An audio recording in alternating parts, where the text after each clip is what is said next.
Today, we're diving into something called the League of Cognitive Outliers.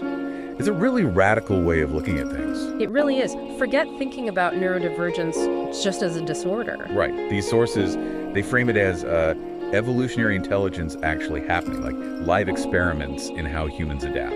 Exactly. And our mission today is sort of unpack these unique recognition patterns. And show how sometimes what looks like a breakdown, Yeah. it's actually a breakthrough, yeah. Precisely. The sources see these people not as, well, pathological, but as the system recalibrating itself for, accelerating complexity. Okay. And we have some really fascinating field reports, two main archetypes. Yeah, that's right. Axis, who's represented by a Marcus Hale figure, and Flicker, embodied by someone called Jay Rivera. And you listening you might see yourself or someone you know in these. Definitely possible. So let's start with Axis. Marcus Hale. The sources paint him as someone right at the center of complexity, seeing the hidden blueprints. Yeah, the root structures, the stuff underneath the surface. He apparently saw the invisible curriculum, the unspoken rules, even when he was a kid. Like a human X-ray for systems. How does his mind actually work, according to these reports? Well, it seems to be about his specific brain chemistry. It gives him these unusual capacities, like causal mapping. Causal mapping. Yeah, he sees how a crisis today was maybe seeded years ago, gets to the real underlying causes, or pattern completion across time. Seeing past, present, future, all interconnected. He thinks fractally, uses metaphors a lot. And his insights land deep. At the structural layer of consciousness. They actually reorganize how people see things. It's like he looks at a total mess and just spots the order instantly. Okay, wow. So Marcus is the architect, the deep seer, revealing patterns. That's a good summary, yeah. Sometimes things just need shaken up, right? Precisely. And that brings us to Flicker. Jay Rivera. Jay Rivera, Flicker, 22. A threshold disruptor. And a chaos vector catalyst. Okay, that sounds disruptive. That's the point. Jay's approach is called break sequence. Break sequence. Yeah, in environments that are stuck, rigid, Jay doesn't even have to try to disrupt. Their presence just does it. Unconsciously destabilizes norms just by being there. How? It's like they can hypercharge any idea with chaos energy until it hits ignition. They use weaponized laughter, sarcasm, rhythm. Weaponized laughter. Yeah. To interrupt narratives, at a cellular level. Think of a meeting that's totally stuck in a rut. Flicker's presence, maybe a sharp comment or laugh, can just shatter that pattern. So it's not aggression, it's pressure. Yeah. Catalysis. Pretty much, yeah. Where Marcus builds understanding, Jay disrupts, breaks apart the old crystallized patterns. What does that disruption actually look like? Is it just chaotic? No, not really chaos. The sources call it necessary disruption. Jay's neurochemistry is different again. It creates this fractal charge. Fractal charge. It hypercharges ideas until they ignite, basically, making rigid structures break apart. They even talk about a joy collapse field through creative destruction. A joy in things breaking down. Satisfaction, yeah, and clearing the way. Jay isn't about building the new system. Jay clears the field. It's described as evolutionary pressure applied with surgical precision. They're just allergic to stagnation. Okay, that makes a lot more sense now. So Marcus maps the deep structure that needs to emerge. Right. And Jay clears away the old stuff, blocking it. Exactly. You put it well before. Yeah. Marcus the architect, Jay the demolition crew. And that's the sacred polarity the sources mentioned, this complementary dynamic. That's it. It's wisdom married to courage, vision grounded in action. Evolution needs both, according to this framework. It needs the seer and the shatterer. Now, for Jay, this disruptive power, it seems deeply connected to their personal journey with gender. Yes, the sources make a strong link there. Jay's pattern correction, as they call it, started with gender. Their nervous system was allergic to the false constraints, the girl box. So those childhood acts, cutting hair, refusing dresses, they weren't just rebellion. They were seen as acts of authenticity, apparently rewarded by Jay's own endorphin system.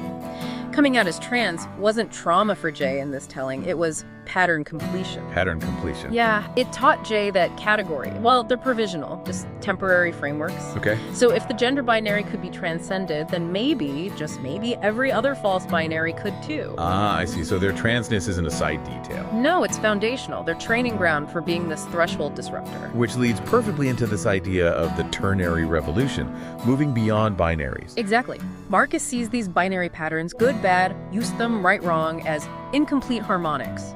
They just create tension, oscillation, no real resolution. Like a pendulum swinging back and forth. Yeah. And Jay's ability, that break sequence, it automatically seeks the missing third thing to complete the triangle. The third point. Right, to create stability, circulation, instead of just that back and forth. Jay's own trans identity is presented as embodying that third option. So instead of mind versus body, you get integrated, or human versus nature becomes symbiotic. The midwife, this third harmonic, called harmonic law. That's the term used, yeah. Yeah. Suggests a natural principle at play. So let's talk about Elian Moore. Elian Moore. The sources call them Drift and the Dreamer's Code, right? 19 years old, and doesn't really operate on, well, standard linear time. Right. So you know how someone might seem spacey or distracted in class? With Elian, the sources suggest they weren't lost. They were actually tracking a deeper signal. Okay. And what does that mean practically? Well, it points to their unique neurochemical symphony. Think melatonin, GABA, endorphins. For Elian, melatonin isn't just the sleep hormone we usually think of. It's more like a navigation system. It lets them perceive non-linear emotional timelines. Non-linear emotional timelines. So like past, present, future, all blending together. Kind of, yeah, as fluid streams. So Elian might just get the history behind someone's mood, or sense a conflict brewing way before anyone else does. Wow, okay. And this is where it gets really interesting, right? The dream part. Oh, absolutely. People report having these incredibly profound dreams just from being around Elian. How does that work? The idea is that Elian's nervous system naturally, well, it entrains others. It sort of tunes them to the frequency of symbolic consciousness. Entrains, like syncing up. Yeah, like planting these symbolic seeds that then blossom in other people's dreams. It's described as pattern recognition across time streams. Okay, that's Alien. Who's the second example? That would be Anders Venn, called the cognitive compass. A really interesting contrast to Elian. How so? While Elian is navigating the subconscious, Anders is all about holding multiple realities without breaking, weaving coherence out of what seems like paradox. Okay, holding paradoxes. What's their neurochemistry like? Theirs involves acetylcholine, serotonin, and oxytocin. This architecture gives them incredible cognitive flexibility, but also deep emotional intelligence. Anders might have seemed indecisive as a kid, you know? Right, because they weren't just jumping to the easy answer. Exactly. The sources say acetylcholine gives Anders pattern latch capacity. Pattern latch, meaning? Meaning they can spot hidden connections in really complex information. Fast. Like a detective seeing the key thread everyone else missed. They can basically restructure narratives, finding meaning in the chaos. So, not indecisive, but holding space for complexity. I like that. Yes, in a world that wants simple, often binary answers. So, practically speaking, how does someone like Anders help people? They function as a metacognitive anchor. Think of it like they create these cognitive containers strong enough to hold paradox. Mental frameworks for contradictory ideas. Precisely. Helping people hear the real signal buried under all the noise.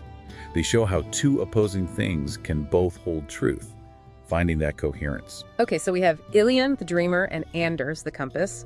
Elian receives these, let's call them transmissions from the collective unconscious, sensing the deep currents, dreaming the future, you could say. And then Anders takes those transmissions, those intuitive insights, and translates them, turns them into cognitive frameworks, into actual maps people can use. So one dreams it, the other builds the path to it. You got it. Symbolic consciousness meets systemic consciousness. The sources frame it as the future of human cognition made visible. Wow. Wisdom married to discernment, intuition grounded in integration. The mystical made practical. It's a powerful synthesis, suggesting these different ways of thinking aren't separate. Maybe they're meant to work together. It really challenges that old view, doesn't it? It really does. What looks like a breakdown. Maybe it's actually a breakthrough that we just haven't learned to recognize yet. An evolution. An evolution of intelligence itself, something for you to think about. You might see these patterns in yourself or, someone you care about. It's less about labels, more about understanding how we might be, well, wired for what's coming next. Yeah. So the next time you encounter someone who thinks really differently, ask yourself, are they too much? Or maybe, just maybe, are they tracking a deeper signal for a world that's still trying to catch up?